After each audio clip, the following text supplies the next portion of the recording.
الحمد لله رب العالمين الرحمن الرحيم مالك يوم الدين والصلاة والسلام على سيد المرسلين وعلى آله وصحبه أجمعين أما بعد. محترم سامعین و ناظرین،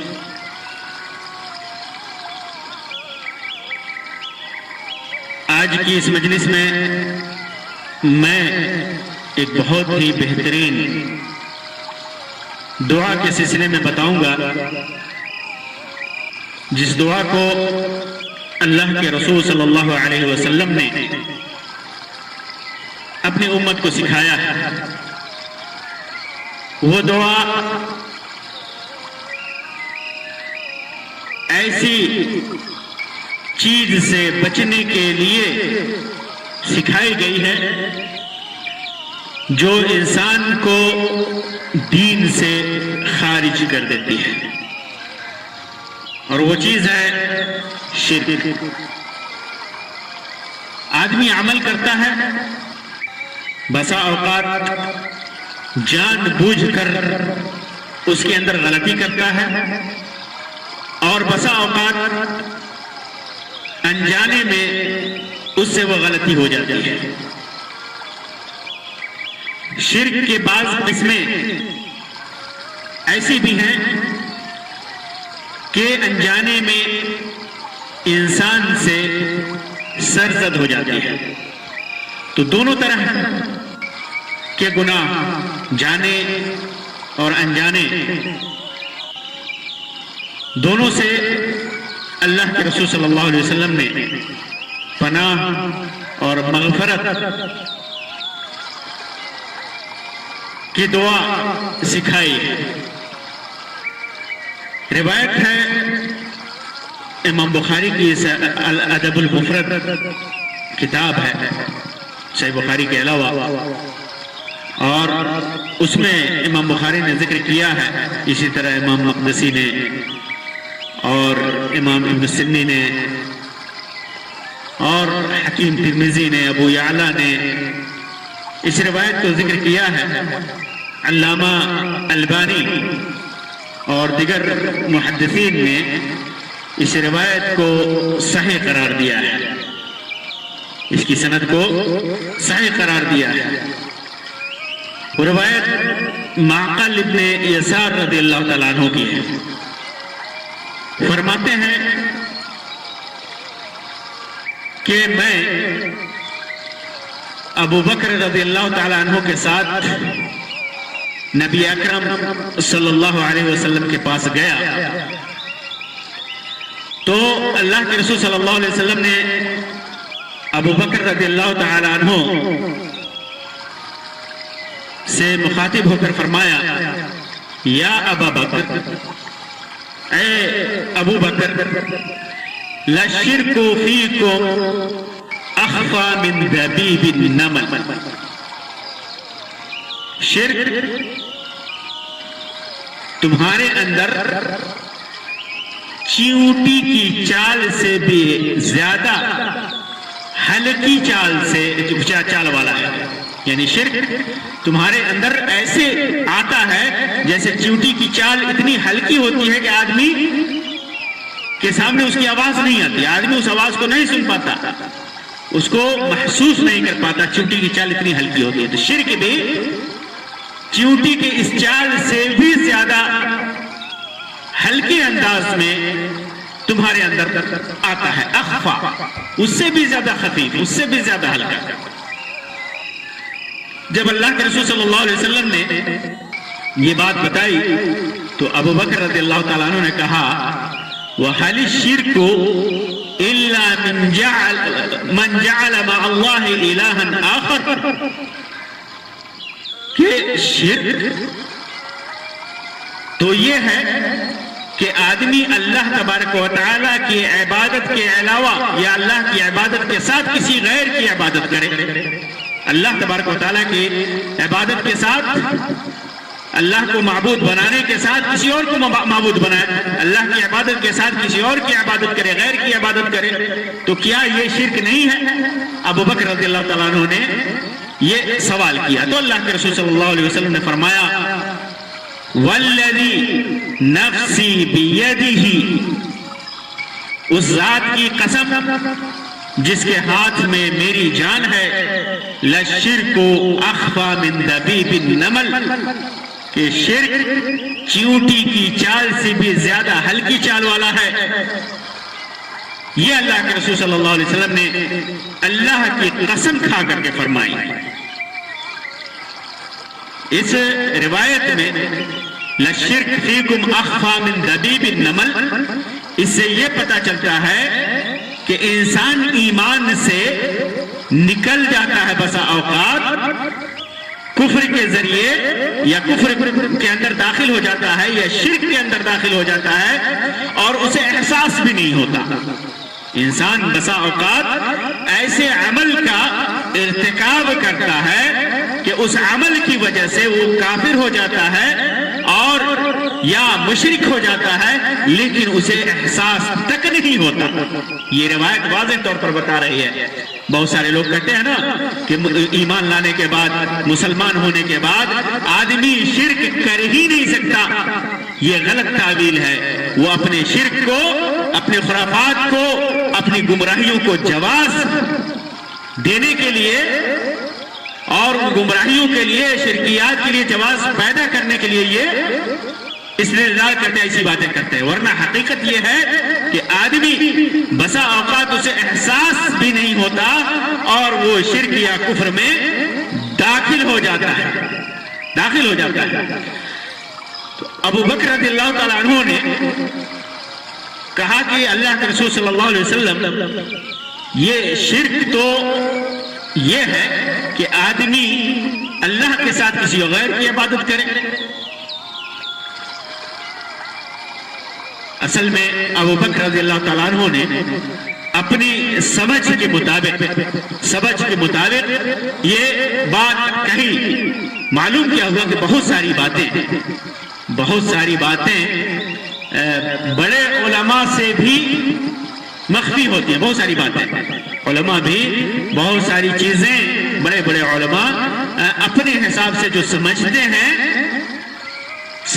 ہیں وہ اپنے حساب سے اسے بیان کرتے ہیں۔ پھر اس کے بعد جب ابو بکر رضی اللہ تعالیٰ عنہ نے یہ بات کہی تو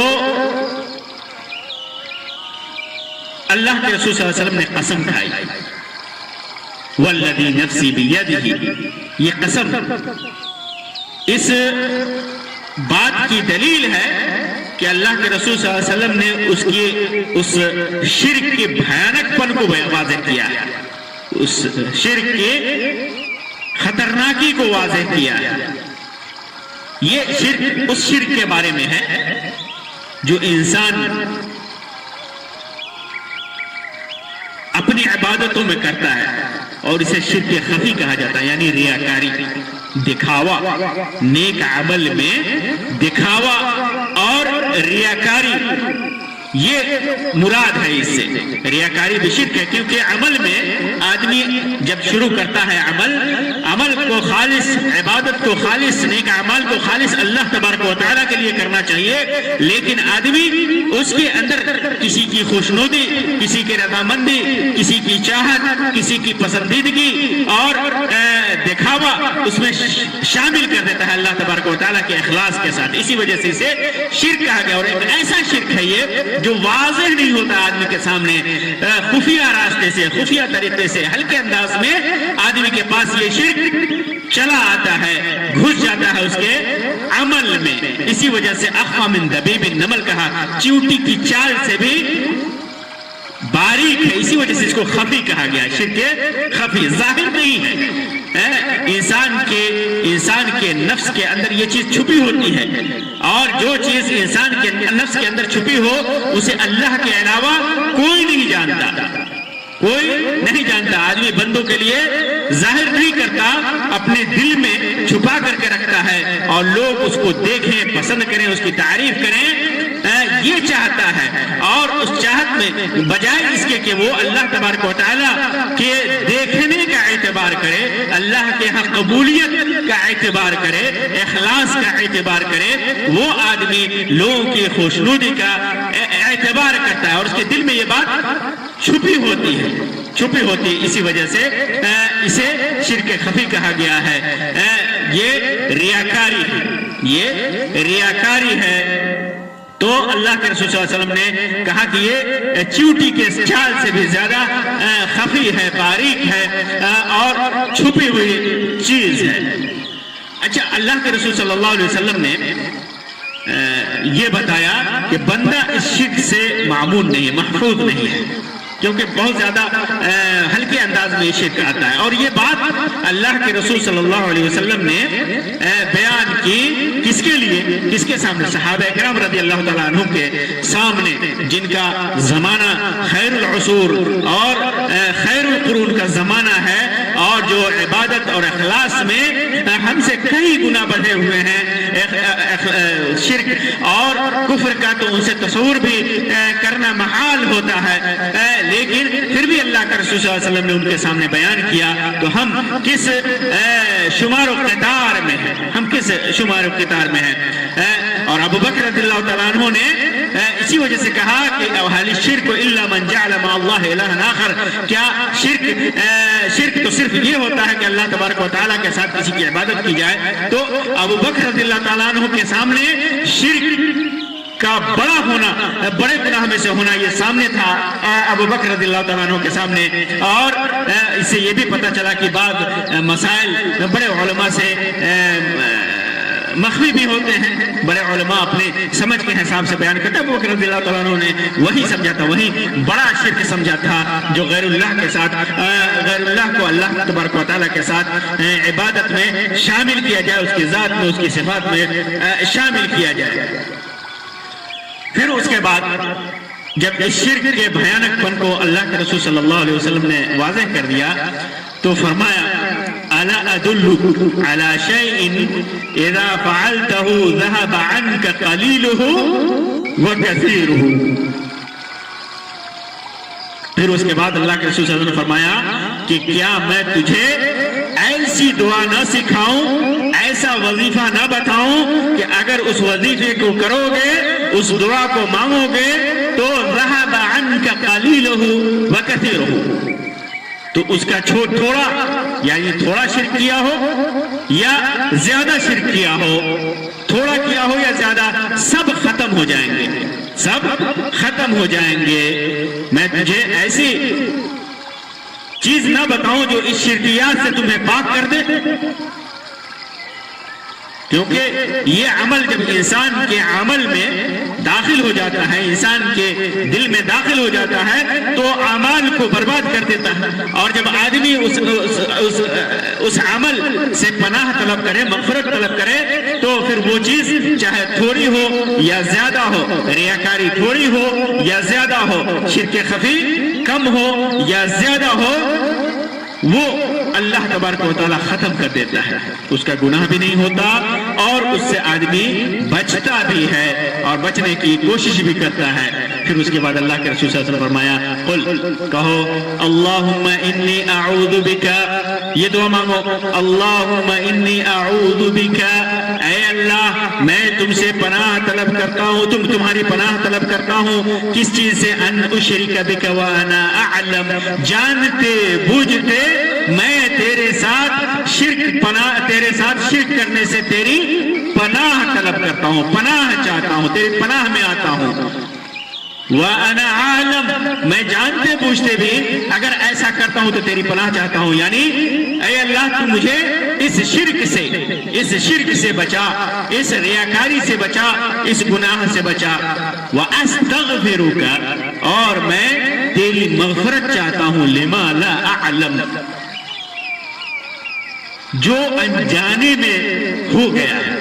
جسے میں نہیں جان پاتا، جسے میں محسوس نہیں کر پاتا،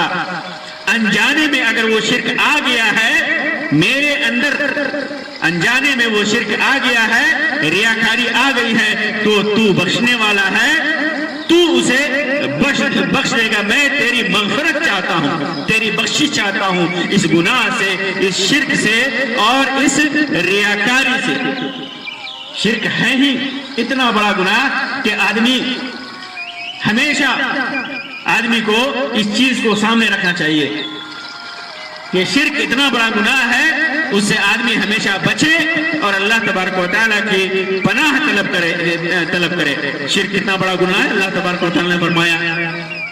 لقمان علیہ السلام نے اپنے بیٹے سے کہا نصیحت کرتے ہوئے, وَإِذْ قَالَ لُقْمَانُ لِابْنِهِ, جب لقمان نے اپنے بیٹے سے کہا, وَهُوَ يَعِظُهُ, نصیحت کر رہے تھے, یا بنیا لا تشرک باللہ ان الشرک لظلم عظیم, اے میرے بیٹے اللہ کے ساتھ شرک مت کرنا, شرک بہت بڑا ظلم ہے. اسی طرح فرمایا, ان اللہ لا یغفر ان یشرک به ویغفر ما دون ذلک لمن یشاء, اللہ تبارک و تعالی شرک کیا جائے اس کے ساتھ اسے نہیں بخشتا,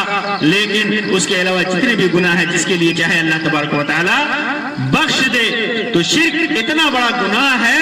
اور آدمی جب اللہ تبارک و تعالی سے شرک سے پناہ طلب کرے اور انجانے میں اگر شرک کا ارتکاب ہو گیا ہے اور تو اس سے مغفرت طلب کرے تو ضرور اللہ تبارک و تعالی بخش دے گا. شرک سے اگر کسی نے مغفرت طلب نہیں کی, توبہ نہیں کیا, تو اللہ تبارک و تعالی اسے کبھی نہیں بخشے گا, لیکن جب توبہ کر لیا تو اللہ تبارک و تعالی اسے بخش دے گا. اسی وجہ سے کہا کہ یہ دعا کیا کرو, اے اللہم انی اعوذ بک ان اشرک بک وانا اعلم واستغفرک لما لا اعلم. اللہ تبارک و تعالی ہی سے مغفرت طلب کرے, اللہ کی پناہ طلب کرے ان برائیوں سے. ایک اور چیز یہاں پر برسبیل تذکرہ بتا دوں کہ ہر وہ عمل جو آدمی کرتا ہے تو جس پر لوگ تعریف کریں وہ برا نہیں ہوتا. ہر عمل جس پر لوگ تعریف کریں برا نہیں ہوتا. بہت سارا عمل آدمی جب کسی کے سامنے کرتا ہے تو یہ سمجھتا ہے کہ یہ ریاکاری نہ ہو جائے, جبکہ اس کے دل میں ریاکاری نہیں ہے. تو آپ کو بتا دیں کہ خوشی ہر عمل پر آدمی خوش ہوتا ہے, جب بھی نیک عمل کرتا ہے تو خوش ہوتا ہے. تو یہ نہیں کہا جائے گا کہ ہر عمل جس پر وہ خوش ہوتا ہے یا جس پر اجر کا متمنی ہوتا ہے, اجر چاہتا ہے, وہ ریاکاری ہی ہے. خوشی ریاکاری نہیں ہے, کیونکہ خوشی کی دو قسمیں ہیں. ایک محمود خوشی جس کی تعریف کی جائے, جو اللہ تبارک و تعالیٰ کے ہاں پسندیدہ ہے, اور ایک مذموم جو قابل مذمت ہے, ناپسندیدہ ہے. محمود خوشی, پسندیدہ خوشی یہ ہے کہ انسان اپنے عمل کو چھپانا چاہے, اللہ کے لیے, خالص اللہ کے لیے وہ عمل کرے, وہ خالص اللہ کے لیے عمل کرے, دل میں کوئی ریاکاری نہیں ہے, ریاکاری نہیں ہے. مثلا جماعت سے نماز پڑھنے کے لیے مسجد میں جاتا ہے تو اس نیت سے جاتا ہے کہ اللہ تبارک و تعالیٰ نے حکم دیا ہے, اللہ کی عبادت کرنے جا رہا ہے, اپنے ایک فریضے کو ادا کرنے جا رہا ہے, اور اس کے بعد لوگ اس پر واقف ہو جاتے ہیں. ظاہر سی بات ہے کہ جماعت میں جائے گا تو واقف ہو جائیں گے. اسی طرح رات کو اٹھ کر کے تہجد پڑھا یا صدقہ و خیرات کیا اور اس کو چھپایا, اللہ تبارک و تعالیٰ کے لیے چھپایا, لیکن لوگوں کو معلوم ہو گیا کہ اس نے رات میں تہجد پڑھی ہے, یا لوگوں کو معلوم ہو گیا کہ اس نے صدقہ اور خیرات کیا ہے, یا یہ روزہ رکھا ہے, تو اس کو جاننا چاہیے کہ اللہ تبارک و تعالیٰ نے لوگوں کو اس پر مطلع کیا ہے. اس نے چھپانے کی کوشش کی ہے, خالص اللہ کے لیے کیا ہے, لیکن لوگ اس پر اس کی تعریف کر رہے ہیں, لوگ اس پر اس کی تعریف کر رہے ہیں, اس سے اس کے دل میں خوشی ہوتی ہے. اللہ تبارک و تعالیٰ نے ایسا کیا ہے, لوگوں کے سامنے اسے عزت دی ہے, ذلت سے بچایا ہے, لوگوں کے درمیان قابل اعتبار بنایا ہے. یہ اللہ کا لطف ہے, اس کا کرم ہے. اس وجہ سے وہ خوش ہوتا ہے, نہ کہ اس وجہ سے کہ لوگ اس کی تعریف کر رہے ہیں. لوگ کی تعریف کی وجہ سے نہیں خوش ہو رہا ہے, اللہ کے لطف اور کرم کی وجہ سے خوش ہو رہا ہے. لوگوں کے دل میں اس کا مقام بڑھ گیا, اس وجہ سے نہیں خوش ہو رہا ہے, بلکہ اللہ تبارک و تعالیٰ نے اس کا مقام بڑھایا ہے, اس وجہ سے خوش ہو رہا ہے. تو یہ چیز محمود ہے, پسندیدہ ہے. آدمی اگر اپنے عمل پر خوش ہوتا ہے, ایسے عمل پر جو خالص اللہ کے لیے کیا ہے, تو یہ پسندیدہ ہے. صحیح مسلم کی روایت ہے, ابو ذر رضی اللہ تعالیٰ عنہ کی فرماتے ہیں کہ اللہ کے رسول صلی اللہ علیہ وسلم نے سے پوچھا گیا ارأيت الرجل يعمل العمل من الخير ويحمده الناس عليه، اللہ کے رسول صلی اللہ علیہ وسلم ایسے ایک آدمی جو نیک عمل کرتا ہے، بھلائی کرتا ہے اور لوگ اس پر اس کی تعریف کرتے ہیں، تو ایسے آدمی کے سلسلے میں آپ کا کیا خیال ہے؟ تو اللہ کے رسول صلی اللہ علیہ وسلم نے فرمایا تلک عاجل بشر المؤمن، یہ تو مومن کی خوشخبری ہے، مومن کے لیے خوشخبری ہے جو دنیا میں مل گئی،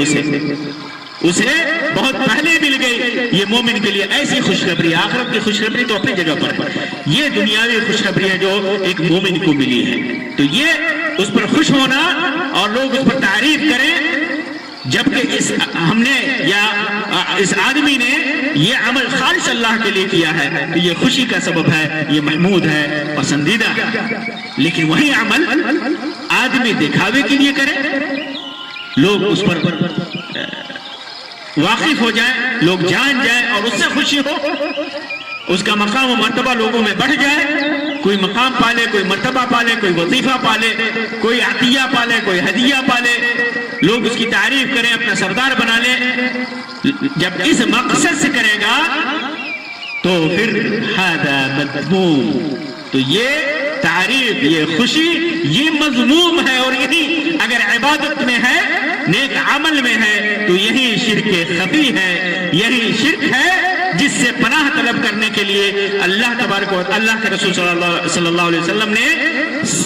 تعلیم دی ہے، نصیحت کی ہے، وصیت کی ہے،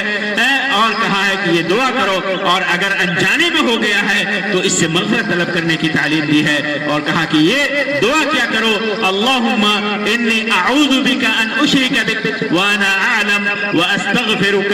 لما لا اعلم۔ تو میرے بھائیوں، اس چیز کو ہمیشہ اپنے نفس کا مراقبہ کرنا چاہیے، اپنے نفس کو دیکھنا چاہیے، اپنے نفس کو آزمانا چاہیے اور اس کا محاسبہ کرنا چاہیے ہر وقت جب بھی عبادت کرنے کہ ہم یہ عبادت کر رہے ہیں کہیں ریاکاری کے لیے، کہیں دکھاوے کے لیے تو نہیں کر رہے ہیں، اور اگر دل میں ایسا خیال پیدا ہو تو فوراً یہ دعا پڑھ لے کہ اللہم انی اعوذ بک ان اشرک بک لما اعلم، ان اشرک بک وانا اعلم، اگر جانتے بوجھتے میرے دل کے اندر یہ پیدا ہو رہا ہے میں شرک کرنے جا رہا ہوں تو اس سے میں تیری پناہ طلب کرتا ہوں، واستغفرک لما لا اعلم، اور جو انجانے میں ہو گیا اس سے میں تیری مغفرت طلب کرتا ہوں۔ تو ہمیشہ اللہ تبارک و تعالیٰ کی طرف رجوع کرنا چاہیے، اس سے اس کی پناہ طلب کرنی چاہیے، اس قسم کی شرکیات سے، خرافات سے، اور ہر ممکن کوشش کرنی چاہیے کہ قولاً عملاً ہر اعتبار سے اس شرک سے، ریاکاری سے، دکھاوے سے دور رہے، کہ جب بندہ اللہ تبارک و تعالیٰ سے الحاح کے ساتھ اور خالص دل کے ساتھ جب اللہ تبارک و تعالیٰ سے یہ دعا کرے گا تو اللہ تبارک و تعالیٰ اس کی التجا کو خائب و خاسر نہیں کرے گا، تو اس کے دعا کو رد نہیں کرے گا۔ اللہ تبارک و تعالیٰ ہمارے اعمال کو خالص اپنے لیے بنا دے، قرآن و سنت کے مطابق بنا دے۔ اللہ تبارک و تعالیٰ جب جو ہم عمل کر رہے ہیں اگر جان بوجھ کر کے ہم نے اس عمل کے اندر ریاکاری کی ہے، ہم اخلاص سے دور ہوئے ہیں، تو اللہ تبارک و تعالیٰ جانتے بوجھتے دور ہوتے ہیں، تو اللہ تبارک و تعالیٰ ہمیں اپنی پناہ میں رکھے، اور اگر نادانی میں، نادانستگی میں، انجانے میں ہم سے اگر اس قسم کا خلوص کے خلاف عمل سرزد ہو گیا ہے، اس شرک کے اگر ہم مرتکب ہو گئے ہیں، تو اللہ تبارک و تعالیٰ ہمیں اس گناہ کو سے ہمیں بخش دے، اس گناہ کو معاف فرما دے۔ آمین یا رب العالمین، وآخر دعوانا ان الحمدللہ رب العالمین، وصلی اللہ علی خیر خلق وسلم، والسلام علیکم ورحمۃ اللہ وبرکاتہ۔